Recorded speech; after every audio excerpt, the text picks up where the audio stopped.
Hi friends, మీరందరూ బాగున్నాను. మూడో సంవత్సరం ఫ్రెండ్స్ యూట్యూబ్ తయారు చేసి కనీసం 10 రూపాయలు కూడా పడట్లేదు ఫ్రెండ్స్. ప్లీజ్ ఫ్రెండ్స్ చెప్పండి ఫ్రెండ్స్. అందరూ బాగున్నందులో నేను ఉండాలి. బాగున్నారు కదా అందరూ. హ్యాపీ న్యూ ఇయర్ అండి. సరే, ఇచ్చిన పని కూడా దేవుడు దీవించిన కాక ఒకే తండ్రి అందరూ బాగున్నందులో నేను ఉండాలి. స్తోత్రం స్తోత్రం స్థుతి నాయన పరిశుద్ధ ఆత్మడా నీకే స్తోత్రాలు స్తోత్రాలు స్తోత్రాలు తండ్రి. గడిచిన సంవత్సరం అంతా కాపాడి భద్రపరిచి పాత్రగా వాడుకున్నావు తండ్రి. అయ్యా చూడని వాళ్ళు చాలామంది ఉన్నారు తండ్రి. సమయం అయితే తండ్రి మాకు ఇచ్చిన సమయాన్ని బట్టి ఇచ్చిన కృపను బట్టి నీకు వందనాలు స్తోత్రాలు స్తోత్రాలు తండ్రి. నాకున్న యూట్యూబ్ ఫ్రెండ్స్ అందరినీ కూడా దీవించండి, ఆశీర్వదించండి తండ్రి.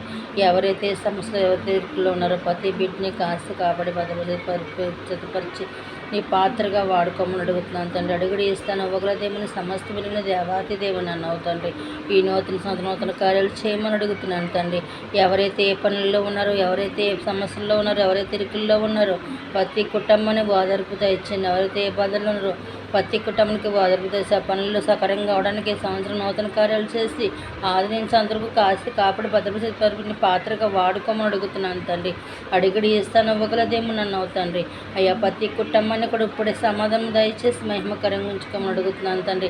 అడిగిన ఆయన నీ హస్తాలు బలపరచమని నీ అమ్మవరమైన పాదాలకే స్తుతి స్తోత్రాలు తండ్రి. నా పేదల తప్పులప్పుడు క్షమించి నా పేదన ఆలకించి ఆయన నాకు ఇచ్చిన యాపన చుట్టూ నీ కంచి ఉంచి నా రాకపోకల్లో తోడుండమని మహిమకరంగా ఉంచుకోమని పరలోపరిశ్రమ కన్నా అని పరమ తండ్రి.